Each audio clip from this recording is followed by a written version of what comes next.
आपके इस बारे में उम्मीद करती हूँ आप सब खैरियत से होंगे। आज की इस वीडियो में जिसका टाइटल है कि G is Vladimir Putin the world richest man Elon Musk, और आगे हिंदी में कुछ लिखा हुआ है। और वर्ल्ड अफेयर्स वाले की वीडियो से चलते डिटेल जाने की कोशिश करते हैं, पर आप लोगों से गुजारिश है जिन्होंने चैनल को अब तक सब्सक्राइब नहीं किया तो काइंडली सब्सक्राइब करें।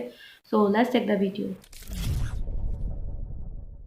नमस्कार and welcome you world affairs. मैं हूं प्रशांत धवन। नाउ रिसेंटली एक क्वेश्चन दुनिया के सामने खड़ा हो चुका है कि क्या जेन्युइनली इलॉन मस्क दुनिया के सबसे अमीर इंसान है या फिर ये टाइटल एक्चुअली बिलोंग करता है व्लादिमीर पुतिन को। हुआ यहाँ पर क्या कि जैसे आप सब लोग जानते हैं कि ऑफिशियली इलॉन मस्क को माना जाता है the richest man in the world. इनकी जो टोटल नेटवर्थ है ये रफली 260 बिलियन से लेकर 290 बिलियन डॉलर्स के आसपास झूलती है।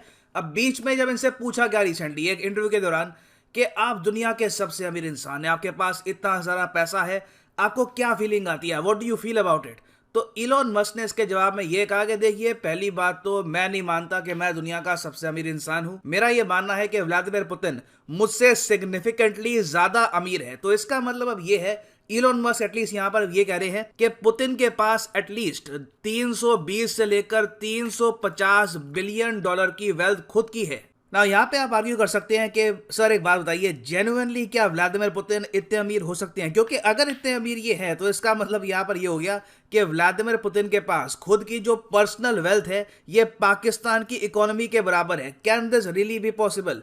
देखिए, ओवर द ईयर्स हमको बहुत से सबूत मिले हैं, बहुत सी इंडिकेशन मिली है कि डेफिनेटली व्लादिमीर पुतिन एक मल्टी बिलियनियर है। अब क्वेश्चन हमेशा यही था कि ये कितने बड़े मल्टी बिलियनियर हैं, क्योंकि कॉन्स्टेंटली आप अगर देखो तो इनका नाम आया है, चाहे पेंडोरा पेपर्स हो, पनामा पेपर्स हो, हमेशा कहीं ना कहीं व्लादिमीर पुतिन का नाम आता है कि इनके इतने बिलियन डॉलर इस आइलैंड में छुपे हुए हैं, ये यहाँ पे मनी लॉन्ड्रिंग कराते हैं अपनी। तो दुनिया को ये तो इंडिकेशन थी कि कहीं ना कहीं ये भ्रष्टाचार करते हैं, मगर इलॉन मस्क की स्टेटमेंट ने दुनिया को जेन्युइनली शॉक कर दिया है। और एक्चुअली ऐसा नहीं है कि इलॉन मस्क अकेले इंसान है ये कहने वाले। इससे पहले भी यूएस की कमेटी में एक अमेरिकन ने स्टेटमेंट दी थी 2017 में कि बिल्कुल इनके हिसाब से व्लादिमीर पुतिन की जो टोटल नेटवर्थ है डेफिनेटली 200-250 बिलियन डॉलर से भी ज्यादा की है ना। यहाँ पर आप एक क्वेश्चन ये भी रेज कर सकते हैं, मगर कभी व्लादिमीर पुतिन, इनकी सरकार, क्रेमलिन ने कभी इस बात का आंसर नहीं किया कि नहीं, व्लादिमीर पुतिन इतने अमीर नहीं है। क्योंकि ये जो अपने आप पे टाइटल है वर्ल्ड रिचेस्ट मैन का, अगर जेन्युइनली पुतिन के पास है तो ऑब्वियसली ये सारा पैसा करप्शन करके ही आया होगा। पुतिन कोई बिजनेसमैन तो है नहीं। तो हाँ, देखिए, बिल्कुल ओवर द इयर्स पुतिन ने, इनकी सरकार ने पूरी कोशिश करी है कि जो ये richest man in the world का टाइटल है ये व्लादिमीर पुतिन के साथ एसोसिएट ना किया जाए। क्रेमलिन ने कुछ ही महीनों पहले एक स्टेटमेंट भी जारी करी थी इसको लेकर कि देखिए, व्लादिमीर पुतिन की जो टोटल सैलरी है साल की, एक महीने की नहीं, साल की सैलरी है इनके हिसाब से 86 लाख रूबल। आज के समय $1 हो चुका है 100 रूबल के आसपास, रफली इसके आसपास ये झूल रहा है। तो आप कह सकते हैं कि रफली इंडियन रुपीस में पुतिन कमा रहे हैं 60 लाख से 70 लाख रुपए साल के। और इतना ही नहीं है, क्रेमलिन ने आगे ये भी ऐड किया कि पुतिन के पास एक 800 स्क्वायर फुट का अपार्टमेंट भी है। मतलब रफली आप कह लीजिए, ये कह रहे हैं कि 80 गज का इनके पास फ्लैट है और कुछ साल के कमा लेते हैं अराउंड, जैसे मैंने आपको बताया, 60-70 लाख रुपए ना। ऑब्वियसली जब पुतिन से बात पूछी गई कि क्या जेन्युइनली आप दुनिया के सबसे अमीर इंसान हैं, क्योंकि बहुत से लोग कह रहे हैं कि literally you are the richest man, तो पुतिन ने सार्केस्टिक रिप्लाई यहां पर यह कहा कि I am the wealthiest man. बिल्कुल, मैं सबसे अमीर इंसान हूं, ना सिर्फ यूरोप में बल्कि पूरी दुनिया में मैं सबसे ज्यादा अमीर इंसान हूं। मैं पैसे के मामले में अमीर नहीं हूं, मैं अमीर इसलिए हूं क्योंकि रशिया के लोगों ने मुझको जिम्मेदारी दी है रशिया को चलाने की। मैं कई बार इलेक्शन जीत चुका हूं रशिया जैसी महान कंट्री के। तो बिल्कुल मैं इमोशंस कलेक्ट करता हूं और यही मेरी ग्रेटेस्ट वेल्थ है। मगर ये ऑफकोर्स एक नेता वाले जवाब थे। रियलिटी में आप अगर देखो तो 2010-2012 के आसपास व्लादिमीर पुतिन को काफी बार देखा गया कि करोड़ों रुपए की ये घड़ियां पहन के घूमते हैं। फॉर एग्जांपल, यहाँ पे आप देख पाओगे ये जो घड़ी है ये 7.5 करोड़ रुपीस की घड़ी है। और जब इंटरनेशनल मीडिया ने ये बात रेस करी कि जो आदमी 60 लाख रुपए कमाता है साल के, ये 7.5 करोड़ रुपए की घड़ी कैसे परचेज कर सकता है, इमीडिएटली रशियन गवर्नमेंट ने यहाँ पर एक, आप कह लीजिए, डैमेज कंट्रोल करना स्टार्ट कर दिया। और कुछ ही महीनों में देखा गया कि पुतिन ने अपनी जो $1 मिलियन की घड़ी थी ये बेच दी। और हाँ, यहाँ पर यह ऐड कर दिया कि इसको बेचकर जो भी पैसा आएगा पुतिन चैरिटी में दे देंगे। हालांकि ये बात कहीं पर समझाई नहीं गई कि पुतिन के पास एक्चुअली ये घड़ी आई कहां से थी, क्योंकि अगर किसी वर्ल्ड लीडर का ये गिफ्ट होता तो पुतिन इस तरीके से खुद इसको बेच ना पाते। उसके अलावा आप अगर देखो तो रिसेंटली भी पुतिन ने जो रैली करी थी रशिया में खड़े होकर अपने लोगों के सामने, वहां पर भी पुतिन ने एक इटालियन डिजाइनर की जैकेट पहनी थी जिसका प्राइस टैग बताया जाता है कि $14,000 है, मतलब कि 10 लाख रुपए की इन्होंने सिर्फ जैकेट यहां पर पहनी थी। और इस सब के बियॉन्ड आप अगर देखें तो कई इन्वेस्टिगेटर्स हैं, कई जर्नलिस्ट हैं, उन्होंने ये क्लेम किया है कि पुतिन के पास एटलीस्ट खुद की 700 गाड़ियां हैं। ये of course top of the line model हैं, करोड़ों रुपए की गाड़ियां हैं। इनके पास खुद के 58 वेरियस टाइप के एयरक्राफ्ट हैं, कई प्राइवेट एयरक्राफ्ट्स हैं, कई हेलीकॉप्टर्स हैं इनके खुद के। और $700 मिलियन की तो बताया जाता है कि व्लादिमीर पुतिन की बस एक याट है, जिसमें अगेन ये क्लेम किया जाता है कि अंदर जो टॉयलेट पेपर होल्डर है वो भी सोने का बना हुआ है। It is complete luxury, 495 foot of complete luxury. 2 यहाँ पर हेलीकॉप्टर पैड्स हैं। और रिसेंटली ये याट न्यूज में भी थी क्योंकि बहुत ही जल्दी इस याट को ऑल टुगेदर यूरोप से रशिया तक बुलाया गया ताकि यहाँ पर सैंक्शन ना लग जाए और ये याट आप कह सकते हैं धरी ना जाए यूरोप में। और फिर अगर हम बात करें यहाँ पर घर की, तो बताया जाता है कि पुतिन की खुद की एक मैंशन है जिसकी टोटल कॉस्ट $1.4 बिलियन से भी ज़रा की है, मतलब कि 10 से लेकर 11,000 करोड़ का तो इनका एक घर है। और ऐसे ही इनके पास बताया जाता है कि बहुत सारी और मैंशंस हैं ऑल ओवर रशिया। अब क्वेश्चन यहाँ पर ये आता है कि इतना सारा पैसा पुतिन कमाते कैसे हैं? How does he earn this much money? तो देखिए इसका एक ही आंसर हो सकता है, ये है करप्शन। करप्शन परसेप्शन इंडेक्स में आप अगर देखो तो रशिया की यहाँ पर रैंक है 136 आउट ऑफ 180 कंट्रीज। आपसे क्वेश्चन पूछूंगा मैं यहाँ पर कि भारत की रैंक क्या है करप्शन परसेप्शन इंडेक्स में?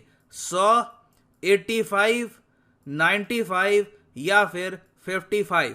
कमेंट सेक्शन में करो उत्तर। सही आंसर इसका आपको पता होना चाहिए, मैं नहीं दूंगा। जो लोग सही आंसर करेंगे उनकी कमेंट को मैं हार्ट दे दूंगा ताकि बाकी लोग समझ पाए कि सही आंसर क्या है। तो करप्शन देखिए डेफिनेटली रशिया में बहुत ही बड़े स्केल पर होता है और कई किताबें लिखी गई हैं। फॉर एग्जांपल ये एक बहुत ही फेमस किताब है, अगर आपने कभी पढ़ी नहीं है तो I recommend this book, Russia's crony capitalism. इसमें बताया गया कि किस तरीके से कई बार जो सरकारी योजनाएं बनती हैं उसमें से बिलियंस ऑफ डॉलर्स काफी बार जो नेता हैं, पुतिन के आसपास के नेता, पुतिन परहैप्स खुद, ये अपने लिए रख लेते हैं और ओवर द इयर्स ये रिपीट कर करके पुतिन के पास बहुत सा पैसा इकट्ठा हो गया है। फिर बताया जाता है कि पुतिन जब इनिशियली पावर में आए थे 2000 के आसपास, सन 2000 में पुतिन जब इनिशियली पावर में आए तब रशिया में बहुत सारे ओलिगार्क्स थे। ओलिगार्क्स आप कह लीजिए रशिया में कहते हैं एक सर्टन सेक्टर में मोनोपोली करने वाले बिजनेसमैन को। आज भी रशिया में बहुत सारे ओलिगार्क्स हैं, मगर ये नए ओलिगार्क्स पुतिन ने खुद क्रिएट किए हैं। जब पुतिन पावर में आए थे तब रशिया में बहुत सारे लोग थे जिनके पास या तो बैंकिंग सेक्टर में मोनोपोली थी या फिर नेचुरल गैस सेक्टर में मोनोपोली थी। पुतिन ने रातों रात इनकी कंपनियों को कर दिया नेशनलाइज, मतलब कि रशियन गवर्नमेंट के पास ये कंपनीज आ गई। और फिर इन लोगों का जो फॉर्चून था, इनके पास खुद जो अमाउंट था, किसी के पास $50 बिलियन, किसी के पास $25 बिलियन, यहाँ पे पुतिन ने ये कहा कि आप 50% मुझे दे दीजिए और आप सेफली यूरोप जा सकते हैं, रशिया के बाहर जा सकते हैं, आपके खिलाफ कार्रवाई नहीं होगी। तो ये सब आरोप over the years Vladimir Putin पे लग चुके हैं। ये सब करके इन्होंने बहुत सा पैसा इकट्ठा कर लिया है और ये पैसा यूजुअली ये पार्क करते हैं टैक्स हेवंस में अब्रॉड, जैसे कि पनामा हो गया। उसके अलावा जो कैरेबियन कंट्रीज हैं वहां पर वेरियस बैंक्स है जो दुनिया भर के, वहां पर ये पैसा पार्क करते हैं। और हाँ, ऑब्वियसली इस वजह से ये सारा पैसा व्लादिमीर पुतिन इकट्ठा खर्च नहीं सकते। इनका पैसा किसी स्टॉक में, किसी शेयर में, किसी सर्टेन बैंक में एक जगह दिखता नहीं है, तो इसलिए काफी बार इलॉन मस्क का नाम ऊपर आ जाता है as the richest man in the world. At least ये सब तो यहाँ पर क्लेम किया है इलॉन मस्क ने खुद। अब क्वेश्चन यहाँ पर यह आता है कि इलॉन मस्क अचानक से आज के समय ये स्टेटमेंट क्यों देंगे? ये स्टेटमेंट इसलिए दे रहे हैं ये ताकि रशिया के लोग भी व्लादिमीर पुतिन के अगेंस्ट खड़े हो जाएं। इलॉन मस्क जनरली चाहते हैं, ना सिर्फ इलॉन मस्क, अमेरिका की सरकार भी चाहती है कि रशिया में एक तख्ता पलट हो जाए अगेंस्ट पुतिन। और ये करने का सबसे आसान तरीका ये है कि पुतिन का जो करप्शन है इसको ये ज्यादा सरफेस करे, दुनिया को बताएं कि देखिए दुनिया के सबसे अमीर इंसान बिल गेट्स, जेफ बेजो या फिर इलॉन मस्क नहीं है, it is actually Vladimir Putin. और फाइनली मैं आपको ये भी बता दूं कि अनअकैडमी का जो यूपीएससी कॉम्बो कोर्स है काफ़ी डिटेल वीडियो थी और ऑनेस्टली स्पीकिंग मुझे पहले पता ही नहीं था कि इलॉन मस्क भी कोई बंदा है दुनिया में। मुझे सिर्फ ये पता था कि बिल गेट्स दुनिया का सबसे अमीर आदमी है और अब ये भी पता चल गया कि व्लादिमीर पुतिन जो है वो भी अमीर आदमी है और 320 मिलियन के अराउंड बट उनकी भाई उनकी पूरी मालियत, उनकी जागीर और पूरी दौलत, विरासत जो अपने बच्चों को दे के जाएंगे वो है। बाकी ये कि मैं हमेशा ये बात कोट करती हूँ कि वर्ल्ड अफेयर्स वालों की वीडियो देखे, थैंक्स टू प्रशांत सर, हमें दुनिया के बारे में, जियोपॉलिटिक्स के बारे में, मतलब जिस बंदे को ये भी नहीं पता था कि जो रशिया का भाई जो सदर है उसका नाम क्या है, ठीक है, और आज मुझे उसके बारे में, उसकी नेटवर्थ के बारे में, उसके यार्ड्स के बारे में, उसकी करप्शन के बारे में, उसकी इन तमाम स्ट्रेटजीज़ के बारे में, पनामा में उसके केसेस के बारे में हमें आज जानने को मिल रहा है, just because of world affairs वालों के प्रशांत सर की मेहनत की वजह से। तो प्रशांत सर की वीडियोस काफ़ी ज़्यादा यूज़फुल होती हैं, तो आप इनके चैनल को ज़रूर सब्सक्राइब करें, ये काफ़ी इन्फॉर्मेटिव होता है और सर बहुत मेहनत करते हैं, तो वो डिज़र्व करते हैं कि उनको सब्सक्राइब किया जाए और उनकी तमाम वीडियोज़ को देखा जाए। और थ्रू आउट द वीडियो बहुत अच्छी थी, हमें बहुत कुछ जानने को मिला, इन्फॉर्मेटिव वीडियो थी। और अब इस बात से साबित होगा कि सिर्फ पाकिस्तान ही नहीं है जिसमें करप्शन होती है, मतलब हमारे वाले तो फिर लाइक तीन ही करप्टेड लोग हैं, यानी कि जरदारी साहब या नवाज शरीफ साहब। हम तो एवं इनको बुरा भला बोलते रहते हैं, क्योंकि जब किसी इंसान की हुकूमत को गिराना होता है, जब इंसान को नुकसान पहुंचाना होता है, तो उसका बेस्ट प्रैक्टिस होती है कि आप उसको डिफेम कर दें। इसी वजह से एल्कन मस्क ने उसके बारे में स्टेटमेंट दी, ताकि वहाँ के लोग उनके खिलाफ बात करें, वो बताएं कि वो करप्शन कर रहे हैं जो उनके लिए अच्छी बात नहीं है, ताकि उनको हटाया जा सके। तो इसमें अमेरिका का काफ़ी ज़्यादा एक हिडन पॉलिसी, एक हिडन स्ट्रैटेजी है उनके खिलाफ, जो कि नज़र आ रही है साफ खास तौर पर कि उनकी क्या मोटिव्स हैं। तो व्लादिमीर पुतिन ने भी इसके बारे में कोई ना कोई बैकअप प्लान किया होगा, लेकिन corruption is a bad thing. इतनी ज़्यादा करप्शन करना भी बुरी बात है, लेकिन ये कि वहाँ के लोगों को इसके बारे में आवाज़ उठानी चाहिए और बिल्कुल उठानी चाहिए कि ये चीज़ गलत है। बाकी आई होप तो कि आपने इस वीडियो को अंत तक देखा और आपकी वीडियो ये यूजफुल लगी है, तो प्लीज़ मेरे चैनल को लाइक शेयर सब्सक्राइब कीजिएगा। मिलते हैं किसी और वीडियो में, तब अपना ख्याल रखें, दुआ में बंदी को याद रखें, अपनी जात के साथ, अपनी कौम के साथ, अपने घर वालों के साथ इर्द गिर्द के साथ सिंसेयर रहें। सो जी, let's check the next video. अल्लाह हाफिज़।